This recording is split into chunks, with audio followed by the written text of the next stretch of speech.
when you have a depth of perception that's deeper than others, and you're able to provide a solution so quickly, for them it doesn't even seem like you've listened to the problem before you've come up with that answer. 99% of the time you're going to be right, but they're not ready to hear you. So I'm going to give you 4 things to do in a conversation with another person who hasn't actually understood your empathic edge, to be ready to accommodate your wisdom. Now, let's understand another concept that you may not have understood, is that when people come to you in vulnerability and want to express a need, often they're not looking for a solution or a fix, even if you have one. Sometimes they want to solve the problem themselves, even if that means making a mistake, falling flat on the face. You've got to let them do it. When a person comes to you with that vulnerability, the important thing for us to do are these 4 things. Number 1, listen. Be prepared to hear more than you say, read more than you type if you're on text, and let them have the lion's share of the conversation so that they have an opportunity to get it out. It's not until they've expressed that they have confidence in you to know that exactly what it is that they've said. Number 2 is be attentive. Now, look, if we're on the spectrum somewhere, maybe a little ADHD, and we're hyper-focused on a whole lot of potential things to do, something we need to be aware of after the conversation, we're able to really actually concentrate on multiple things at once, including them.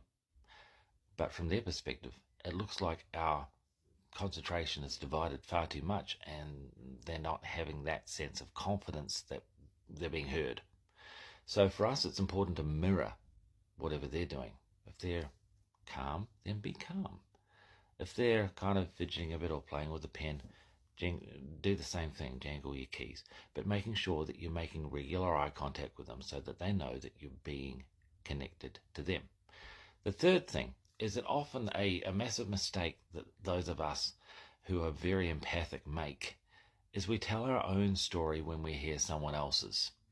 They're busy telling us their problems, and immediately we're thinking, you know what, I've had the same experience. I'm going to share that with you so that you know that I'm on the same page as you.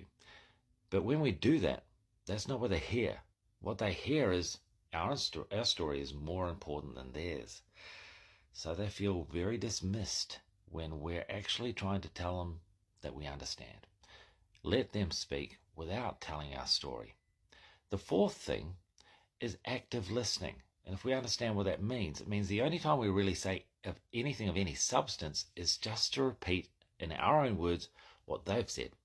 So if I understand what you're saying, A, B, C, X, Y, Z, 1, 2, 3, is that right?